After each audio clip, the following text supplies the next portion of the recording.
setiap salahku. Kau jagalah, lindungilah, cintailah aku. La ilaha illallah, la ilaha illallah, la ilaha illallah, la ilaha illallah, la ilaha illallah, la ilaha illallah, la ilaha illallah, la ilaha illallah. Setiap detik yang berlalu menghitung diriku, bertanya padaku, akankah sia-sia bila akhir waktu datang menjemputku. Kau jagalah, lindungilah, selamatkan aku.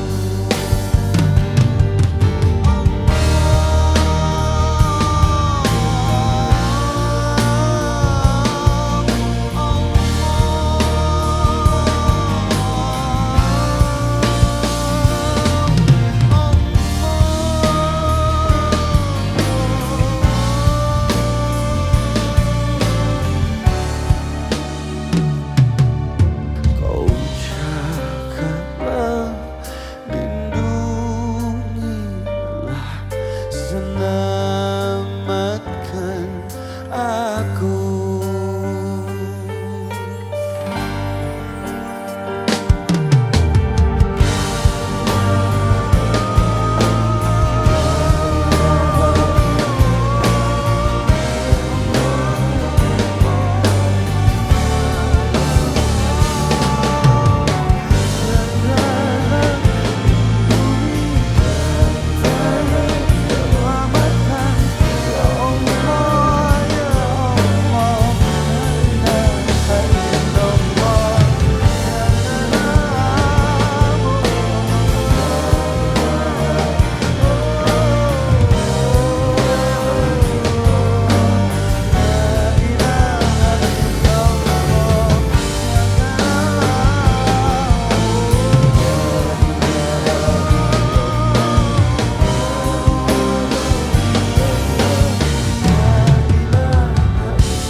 Seiring waktu berlalu, tangis tawa di nafasku, hitam putih di hidupku, jalani takdirku. Tiada satu tersembunyi, tiada satu yang terlupa. Segala apa yang terjadi, engkaulah saksinya. Kau yang maha mendengar, kau yang maha melihat, kau yang maha pemaaf, padamu hati bertobat. Kau yang maha pengasih, kau yang maha penyayang, kau yang maha pelindung, padamu semua bergantung. Yang dicintakan pergi, yang didambakan hilang. Hidup kan terus berjalan meski penuh dengan tangisan.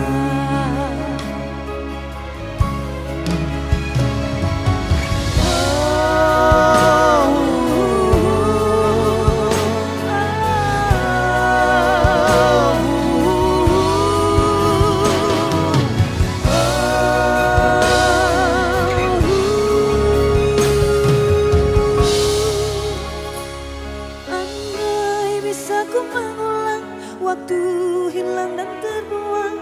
Andai bisa ku kembali, hapus semua pedih. Andai mungkin aku bisa kembali ulang segalanya, tapi hidup takkan bisa meski dengan air mata. Kau yang maha mendengar, kau yang maha melihat, kau yang maha pemaaf, padamu hati bertobat. Kau yang maha pengasih, kau yang maha penyayang, kau yang maha penuh, padamu semua bergantung. Kau yang maha mengabar, kau yang maha melihat, kau yang maha mengapa, padamu hati bertobat. Kau yang maha pengasih, kau yang maha penyayang, kau yang maha penuh, padamu semua bergantung.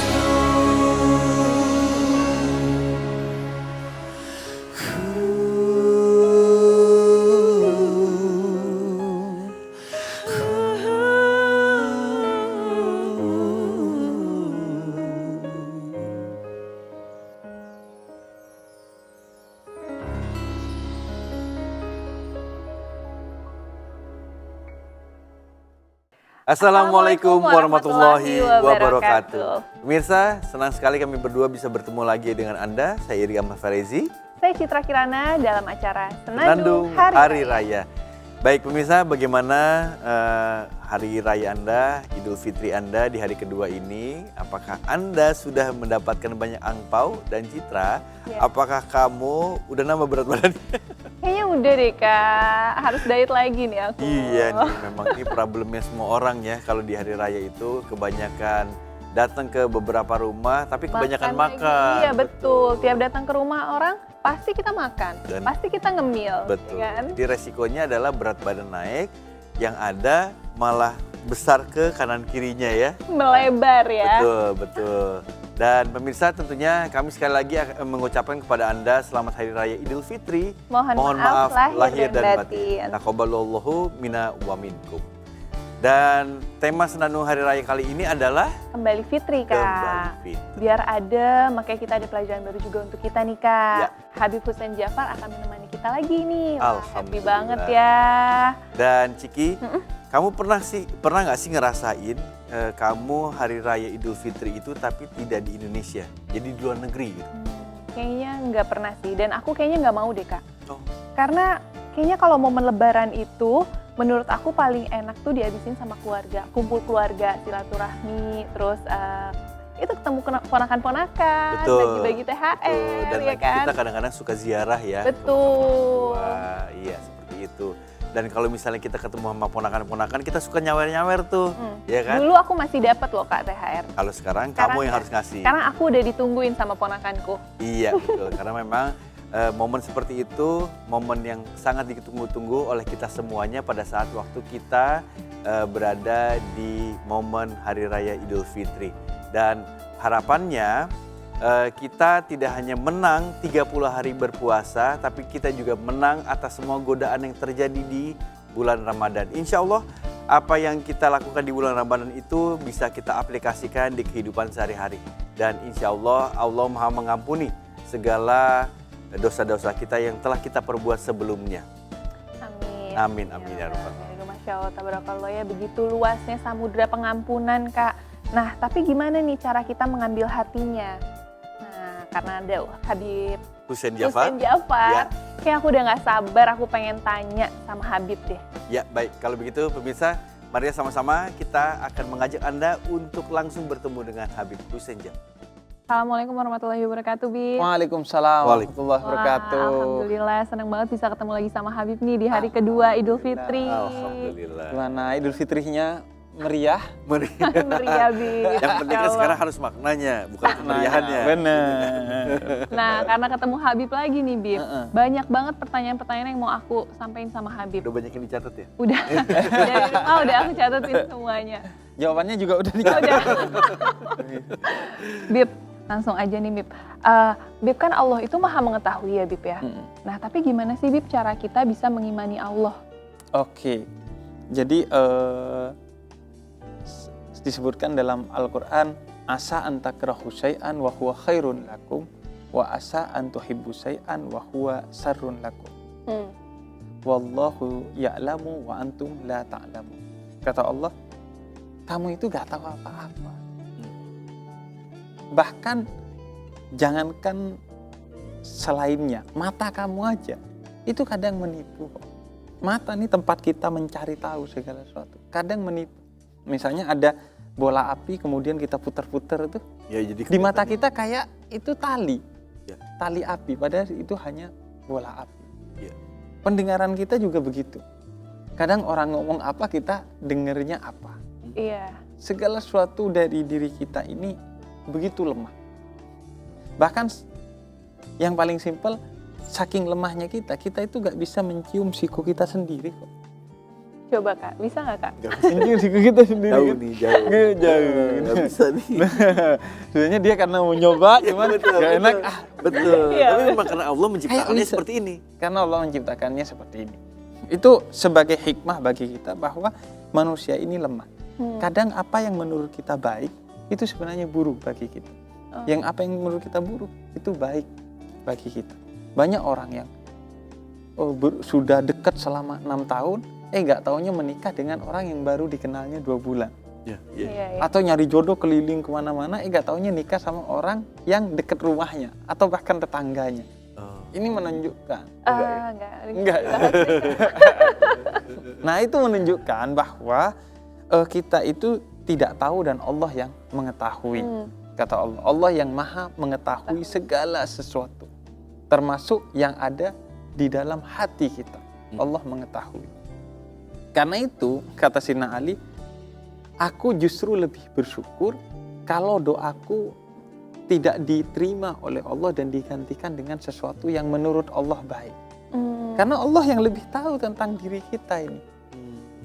Apa yang dikehendaki dan dibutuhkan oleh diri kita, Allah yang lebih tahu. Dan Allah menjaga kita dengan penjagaan yang melebihi penjagaan kita kepada diri kita sendiri. Allah itu menjaga kita melebihi kita menjaga diri kita sendiri. Karena itu kadang kita melakukan hal-hal konyol kayak maksiat. Padahal kita tahu maksiat itu buruk, akan berdampak buruk. Misalnya kayak minum-minuman keras, itu kan dampaknya menghilangkan potensi akal kita, membuat kita gak punya kontrol atas diri kita, tapi kita melakukan karena kita tidak mengetahui dengan pasti apa yang terbaik bagi kita dan tidak menjaga dengan baik karunia berupa diri kita ini sendiri. Karena itu Allah katakan bahwa Allah yang menjaga kamu dengan penjagaan yang terbaik. Dan bagaimana kita mengimani Allah ini di tengah ketidaktahuan kita? Yang pertama adalah dengan melihat seluruh alam semesta ini dengan segala keteraturan dan keindahannya. Mungkinkah semua ini tidak ada yang menciptakan dan yang mengatur? Ada seorang yang ateis kemudian mau berdebat dengan seorang yang percaya dengan Allah. Jam 4 sore janjian, pas jam 4 dia belum datang. Telat 1 jam. Akhirnya kata dia, gimana kamu beriman kepada Allah tapi telatan? Masa hambanya Allah suka telat? Kemudian dia bilang begini, saya tadi pas mau ke sini nyebrang sungai. Pas nyampe sungai gak ada perahu. Terus kata dia gimana? Ya udah saya duduk aja di pinggir sungai. Ada pohon jatuh jebret jadi perahu. Saya naikin deh sampai sini. Terus jawab yang ateis, gak mungkin, gimana ada pohon jatuh terus tiba-tiba jadi perahu. Terus kamu ke sini. Kalau urusan pohon jatuh jadi perahu aja kamu bilang gak mungkin, gimana kamu bilang bahwa segala sesuatu ini ada dengan begitu megah dan indahnya, dengan sangat teraturnya, gak ada yang menciptakan? Memang masuk akal? Akhirnya dia gak bisa jawab. Dan dia akhirnya beriman kepada Allah. Jadi melihat alam semesta ini adalah satu keimanan tersendiri bagi kita. Kemudian yang kedua adalah kata Allah, sanurihim ayatina fil afaq, ayat aku, pertandaku di semesta, wa fi anfusihim, dan di dalam diri kita. setiap diri itu diberikan oleh Allah yang namanya fitrah. Fitratullahillati fataran nas 'alaiha. Setiap manusia diberi fitrah Allah yang ada di dalam diri kita. Bahkan kita diciptakan wa nafahtu min ruhi, diciptakan dari ruhnya Allah. Sehingga kalau kita kembali ke dalam diri kita sendiri, melihat diri ini dengan segala kehebatannya yang Allah berikan, maka kita akan tahu bahwa diri ini diciptakan oleh Allah. Karena itu man arafa nafsah faqad arafa rabbah, kata para kekasih Allah. Siapa yang mengenal dirinya, maka dia akan mengenal Allah. Diri ini dengan segala keindahannya ini adalah petunjuk bahwa ini diciptakan oleh Allah Subhanahu wa Ta'ala. Jadi kita merenungkan tentang diri kita sendiri. Kemudian yang ketiga adalah dengan membaca Al-Quran. Dengan kita menimba ilmu dari Al-Quran. Coba kita baca Al-Quran. Dibuat 1400 tahun yang lalu, tapi berbicara tentang apa yang ada di langit dan berbicara tentang apa yang ada di dalam dasar laut. Berbicara tentang masa lalu yang berjuta-juta tahun yang lalu dan berbicara juga tentang masa depan. Gak mungkin kitab ini dibuat oleh manusia biasa. Maka dia dibuat oleh Allah yang kita imani itu. Ya. Nah, Bib, ini kan bicara tentang iman kepada Allah. Tapi kan iman kita tuh kadang-kadang naik turun ya. Nah, tapi dikatakan bahwa banyakan turunnya sih daripada naiknya. Naik jujur aja dikit, sih, turunnya banyak. Tapi gini, Bib, gimana caranya supaya kita itu, karena dikatakan bahwa kita harus berprasangka baik kepada Allah. Karena kadang-kadang pada saat kita iman lagi turun, kita tuh suka berprasangka buruk kepada Allah. Nah, bagaimana iman ini? Iya, memang Allah katakan dalam salah satu hadis kursinya, ana inda dhonni abdi bi. Saya ini tergantung kepada prasangka kamu kepada saya. Karena itu kita dididik untuk selalu berprasangka baik kepada Allah. Agar kita bernasib baik karena prasangka baik kita kepada Allah. Karena Allah itu tergantung kepada prasangka kita kepada Allah. Maka bagaimana cara kita membangun prasangka baik kepada Allah? Maka dengan meyakini bahwa kita ini nggak punya kemampuan apa-apa untuk mengatur hidup kita. Sehingga kita harus sandarkan kepada sesuatu yang lebih mampu dari kita. Misalnya urusan benerin genteng yang bocor. Kita nggak punya kemampuan, maka kita panggil tukang. Urusan teknologi, kita nggak punya kemampuan, maka kita panggil pakar teknologi. Segala sesuatu ada kepakarannya masing-masing. Dan yang maha pakar itu adalah Allah. Puncaknya dalam segala sesuatu yang kita tidak tahu, maka puncaknya pakarnya adalah Allah. Karena itu kembalikan kepada Allah segala sesuatunya. Sehingga kita berhusnudzon kepada Allah. Jadi dengan kata lain, ikhlas itu juga berhusnudzon kepada berhusnudzon kepada Allah. Kemudian yang kedua, kita yakin bahwa Allah itu begitu mencintai kita. Karena dalam hadis kursi Allah katakan, ya ibna Adam ana laka muhib, fabihaqqi alaika kun li muhibba. Wahai anak Adam, aku ini mencintai kamu, maka cintailah aku. Maka karena Allah begitu cinta kepada kita, sehingga semua yang ditetapkan oleh Allah atas kita berdasarkan cintanya Allah kepada kita. Jadi semua yang ditetapkan oleh Allah berdasarkan cintanya Allah kepada kita. Sehingga dengan begitu kita yakin bahwa apapun yang terbaik yang menimpa kita, apapun yang menimpa kita pasti adalah yang terbaik untuk kita. Karena dia datang dari yang maha baik. Kemudian yang ketiga adalah kita harus sering-sering tidak membuat apa yang terjadi itu lewat begitu saja, tapi diperhatikan. Kadang kita nih nggak sadar bahwa Allah telah memberikan yang terbaik kepada kita. Misalnya ya, kenapa kita terlambat naik pesawat? Padahal kita udah dengan baik mempersiapkan. Tiba-tiba ada macet yang tidak terduga dan lain sebagainya. Atau ada pohon tumbang. Kita gak mencari hikmahnya tuh, cuman kesel aja. Kesel. Padahal kalau kita cari hikmahnya, ternyata kalau kita naik pesawat, ternyata besoknya ada sesuatu yang harus kita hadir. Dan kalau kita masih di sana, kita gak bisa begini dan begitu. Atau gini, sedekah itu salah satunya untuk tolak bala. Pernah nggak sih kita memperhatikan setelah sedekah kita itu betul-betul dijauhkan dari bala atau mendapatkan kebaikan? Kita nggak memperhatikan. Atau gini, kita masih sehat saja. Ini kan nikmat dari Allah. Pernah nggak kita menyadari bahwa kita diberikan kesehatan ini nikmat dari Allah? Makanya pernah seorang ulama didatangi oleh seorang yang dia jatuh bangkrut. Kemudian kata dia, ini gimana sih Allah kok saya dibikin bangkrut? Kemudian kata ulama ini, gimana kalau saya beli mata kamu 1.000 dirham? Oh enggak, yaudah jantung kamu 5.000 dirham. Enggak, yaudah lidah kamu 1.000 dirham juga. Enggak, ya berarti kamu punya 7.000 dirham nih, belum apa-apa nih.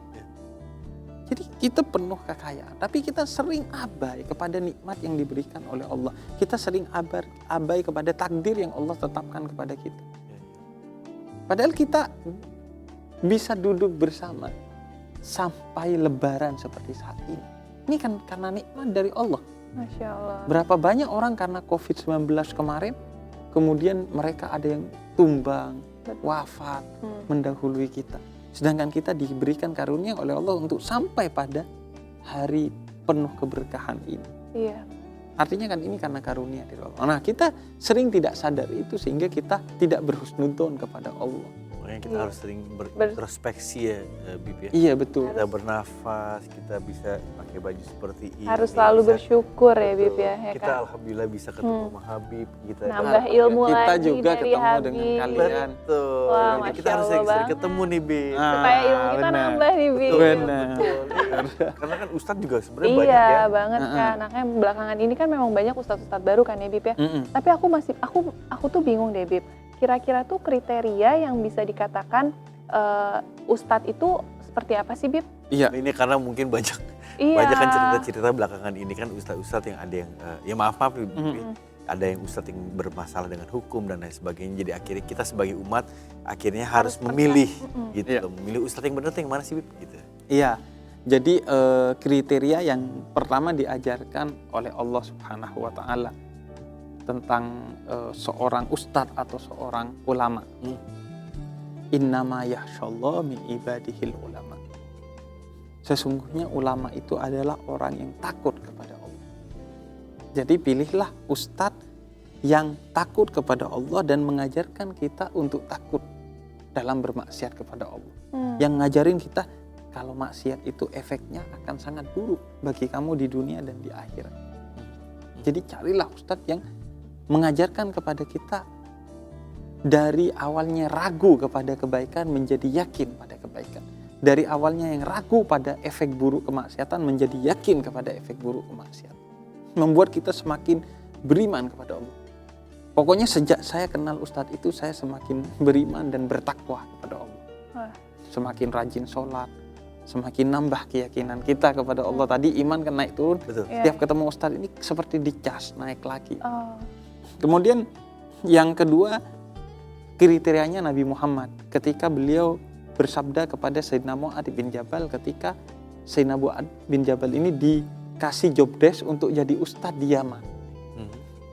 Yang kedua, carilah ustadz yang mengajarkan kamu untuk meyakini Islam sebagai kabar gembira dan disebarkan dengan penuh kegembiraan, bukan dengan penuh ketakutan. Jadi bukan yang nakut-nakuti kepada kita. Wah, dosa kamu banyak nih, kamu ntar masuk neraka dan lain sebagainya. Enggak. Tapi yang mengajarkan kepada kita, sebanyak apapun dosamu, Allah itu Maha Pengampun. Seburuk apa nasibmu, yakinlah bahwa Allah dalam setiap nasib buruk yang diberikan kepada manusia menjanjikan kebaikan di dalamnya. Karena fa inna ma'al usri yusra, bersama kesulitan ada kemudahan dan lain sebagainya. Kemudian yang ketiga kata Nabi, yang memudahkan tidak malah menyulitkan kepada kamu. Ustaz, saya mau sholat tapi saya gak bisa berdiri karena saya rematik. Dibikin ribut. Usaha dong berdiri, kan ini untuk Allah dan lain sebagainya. Enggak. Kalau gak bisa sholat berdiri, sholat duduk. Gak bisa sholat duduk, sholat terlentang. Gak bisa sholat terlentang, sholat pakai hati. Gak bisa juga sholat pakai hati. Ayo kita sholati bareng-bareng, berarti sudah mati kan gitu. Iya, betul. Nah, yang terakhir adalah ustadz itu kata Nabi harus mempersatukan bukan mencerai beraikan. Jadi Semakin kita belajar kepada Ustadz, semakin kita punya alasan untuk bersatu di tengah perbedaan kita. Meskipun kepada orang yang suka bermaksiat, kita tetap bisa mencari celah untuk bersatu. Yaitu untuk mengajak dia jauh dari maksiat. Karena yang kita benci adalah kemaksiatannya, bukan orang yang bermaksiat. Jadi kalau sejak belajar agama pada satu ustadz kamu jadi benci sana sini, jadi malah menjauh dari sana sini, maka itu bukan ustadz yang direkomendasikan oleh Nabi Muhammad. Dan yang terakhir adalah ustadz itu seperti Nabi Muhammad, yaitu selalu menjadi teladan, bukan hanya ngomong, tapi dia menjadi teladan. Jangan seperti kasus tadi, dia memberikan contoh yang tidak baik. Walaupun kata-katanya baik, tapi kalau contohnya tidak baik, maka dia bukan yang terbaik untuk kita. Oke, baik. Nah, Bib, ini tandanya kita sebagai umat memiliki hak untuk memilih ustadz yang memang cocok dalam arti kebaikan ya, bukan cocok. Wah, ini ustadz kayaknya segala boleh, kayaknya kita cocok Nggak boleh ya, iya. Begitu Karena itu. salah satu yang harus dihindari dalam Islam adalah Islam itu mudah, tapi jangan meremehkan. Jangan memudah-mudahkan, karena Islam itu sudah mudah. Baik. Bib, ini nanti kita akan ngobrol-ngobrol lagi karena masih banyak sekali pertanyaan-pertanyaan yang mungkin susah untuk kita cerna. Tapi saya pikir saya harus bertanya sama Habib. Mungkin agak sedikit sulit, ya biar aja lah Habib yang sulit. Kita pengen tahu jawabannya seperti apa. Dan untuk itu pemirsa, jangan kemana-mana karena kita akan kembali lagi. Yang pastinya sekarang kita akan melihat satu penampilan yang spesial untuk Anda semuanya. Cahaya Hati dari Opik.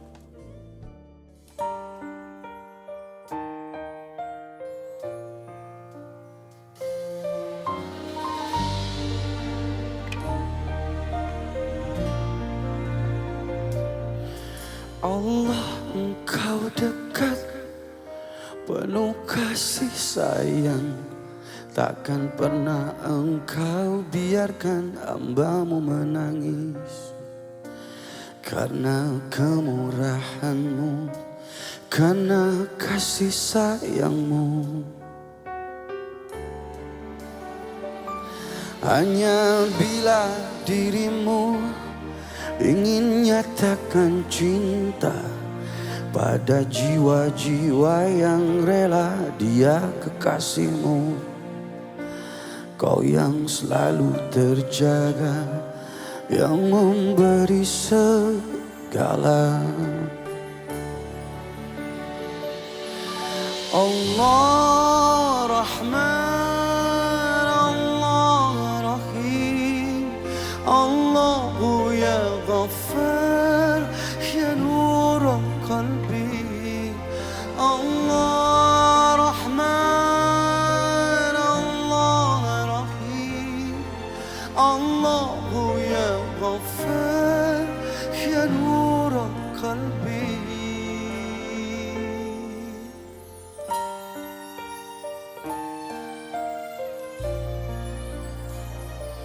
Di setiap nafas, di segala waktu, semua bersujud memuji, memuja asma-Mu.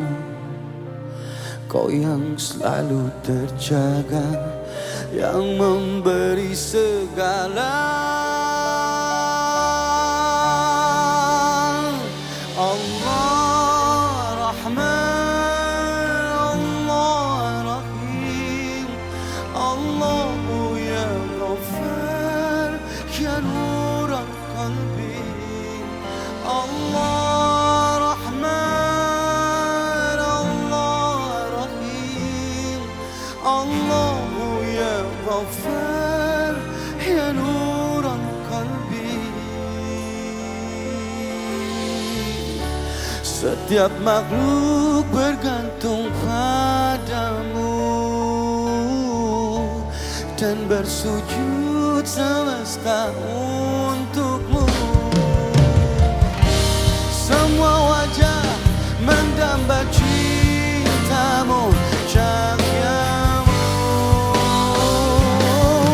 Allah Rahman, Allah Rahim,